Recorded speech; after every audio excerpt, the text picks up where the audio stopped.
Assalamualaikum warahmatullahi wabarakatuh. Saya di sini akan mempresentasikan hasil tugas paper saya mata kuliah Hukum Laut yang berjudul Praktek Pelaksanaan Marine Ocean Energi saat ini. Praktek pelaksanaan Marine Ocean Energi saat ini. Latar belakang. Perkembangan ilmu pengetahuan dan teknologi yang ada saat ini tidak hanya memiliki peran yang sangat besar bagi kehidupan manusia, tetapi juga memiliki pengaruh yang besar bagi lingkungan. Tidak jarang perubahan iklim dan pencemaran lingkungan disebabkan karena semakin berkembangnya kemampuan manusia dalam bidang ilmu pengetahuan dan teknologi. Manusia semakin mudah menggunakan teknologi dalam mengembangkan dan memanfaatkan energi yang ada di bumi ini. Berdasarkan laporan status global tentang energi terbarukan pada tahun 2018, 79,5% dari total pangsa konsumsi energi pada tahun 2016 adalah konsumsi bahan bakar fosil, diikuti oleh sumber energi modern terbarukan sebesar 10,4%, termasuk energi angin, matahari, biomasa, panas bumi, energi laut, biofuel, dan tenaga air.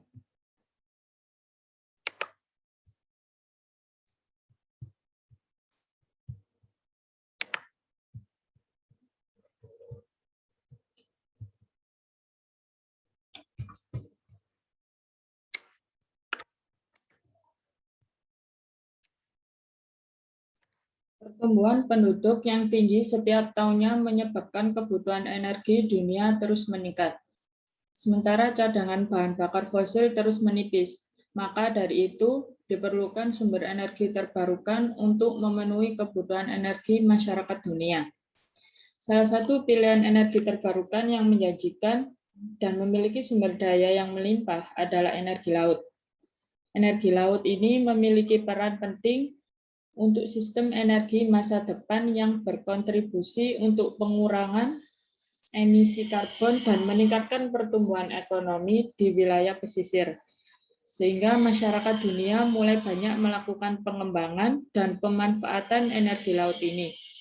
Meskipun begitu, tidak dapat dipungkiri bahwa dalam prakteknya pemanfaat energi laut ini memiliki tantangan yang harus diatasi. Sehubungan dengan kesiapan teknologi energi laut, biaya yang dikeluarkan masalah lingkungan yang terjadi karena pemasangan pendirian, pasar, dan kerangka hukum. Dan di sini rumusan masalah yang saya ambil adalah berdasarkan latar belakang di atas, bisa ditarik suatu permasalahan, yakni bagaimana pelaksanaan Marian Onsen atau energi laut pada saat ini dan apa manfaatnya bagi masyarakat sekitar. Ya, ini pembahasan saya. Energi laut atau marine energy merupakan energi terbarukan yang dihasilkan dari gelombang laut, aliran pasang surut air laut, rentang pasang surut air laut, panas laut, arus laut, kadar garam, salinitas, dan suhu pada laut.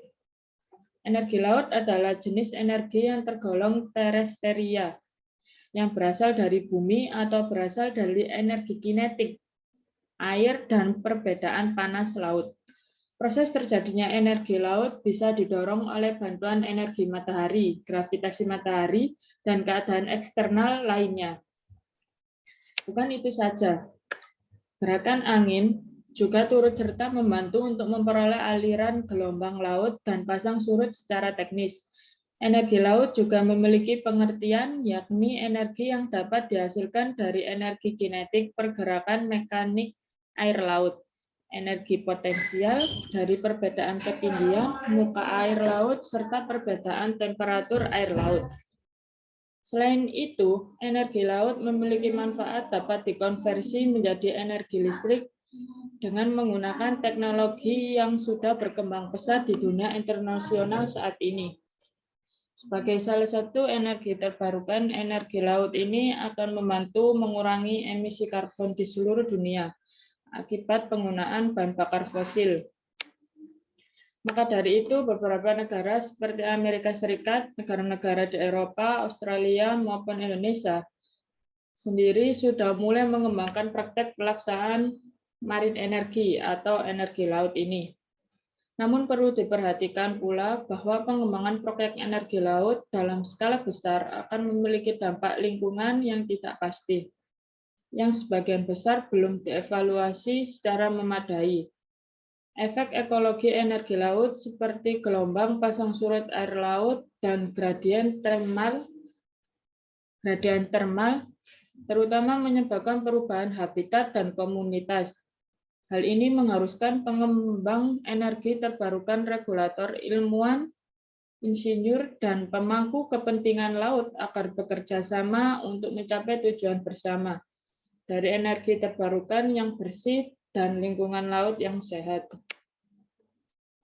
Pada dasarnya, laut dapat menghasilkan suatu energi karena terdapat pergerakan air di lautan yang menghasilkan energi kinetik yang sangat besar. Energi ini biasanya dimanfaatkan untuk membangkitkan listrik pada rumah, industri, bahkan kendaraan. Saat ini telah ada berbagai perkembangan dalam penggunaan marine energi laut yang berguna untuk kehidupan sehari-hari. Seperti dikembangnya energi listrik dari gelombang laut, di mana semakin tinggi gelombang laut, semakin besar pula arus, voltase, dan efisiensi yang menghasilkan energi listrik yang kuat. Di dalam energi laut, marine energi, terdapat potensi untuk mengembangkan listrik hingga 80.000 terawatt per jam per tahun, yang dihasilkan oleh perubahan suhu laut, kandungan garam, pergerakan pasang surut, arus, dan gelombang besar. Sebagai contoh, industri energi laut di Eropa berencana untuk mengarahkan 100 GW kapasitas produksi pada tahun 2050 untuk memenuhi 10% dari permintaan listrik. Cukup untuk memenuhi kebutuhan listrik harian untuk 76 juta rumah tangga dan menciptakan 400.000 pekerjaan terampil di sepanjang rantai pasokan. Sebuah potensi besar jika dikelola dengan baik, maka akan sangat berpengaruh dan dapat memberikan manfaat yang besar bagi energi baru dan terbarukan yang sedang dikembangkan saat ini. Secara umum, perkembangan teknologi energi laut di Indonesia saat ini berdasarkan hasil pengukuran kecepatan arus laut maksimum berkisar 1,3 sampai 3 menit per detik dan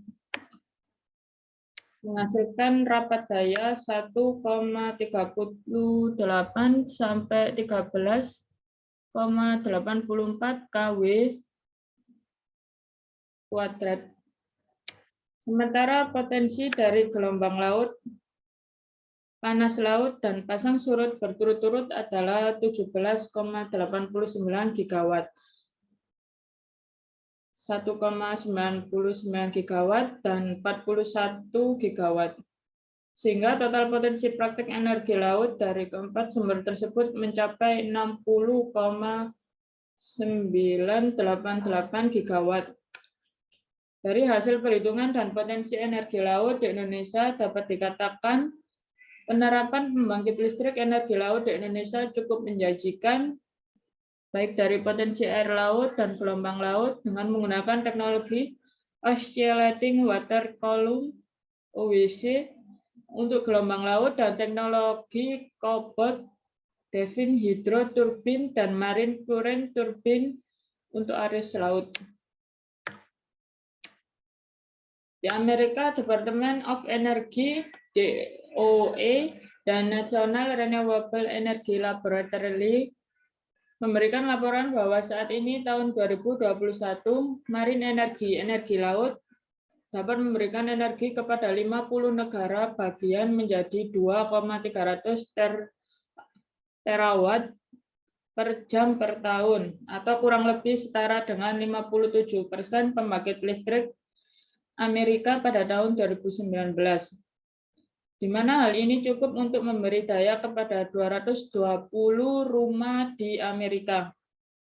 Hal ini membuktikan bahwa penggunaan energi laut sebagai pembangkit listrik dapat menjadi inovasi baru karena dayanya yang lebih besar daripada listrik biasa, serta dapat mengurangi penggunaan pada energi yang terdapat diperbaharui agar masih dapat dinikmati dalam waktu yang cukup lama. Di Australia, pengembangan energi listrik menggunakan ombak sedang gencar-gencarnya dilakukan. Mereka memiliki tujuan yaitu untuk meningkatkan daya saing dalam energi terbaru dengan cara memberikan dukungan dana untuk 14 proyek kelautan. Selain itu, mereka juga mengembangkan turbin yang dapat digunakan di daerah terpencil. Satu turbin yang dikembangkan ini dapat menghasilkan energi listrik yang bisa menghidupi kurang lebih 20 rumah di Australia.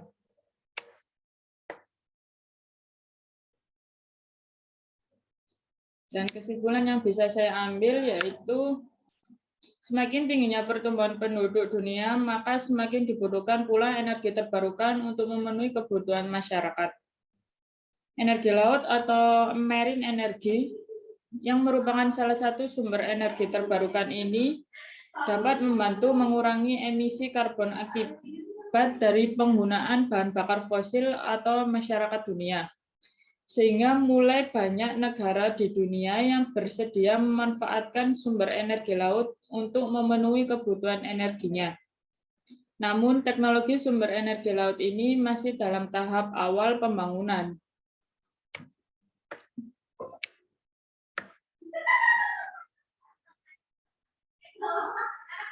Sehingga mulai banyak negara di dunia yang bersedia memanfaatkan sumber energi laut untuk memenuhi kebutuhan energinya. Namun teknologi sumber energi laut ini masih dalam tahap awal perkembangan, sehingga terdapat beberapa hambatan yang dialami oleh masing-masing negara dalam praktek pelaksanaan marine energi ini. Seperti kesiapan teknologi energi laut, biaya yang dikeluarkan, masalah lingkungan yang terjadi karena pemasangan, pendirian pasar, dan kerangka hukum, serta dampak sosial yang terjadi dalam praktek pelaksanaan marine energi ini.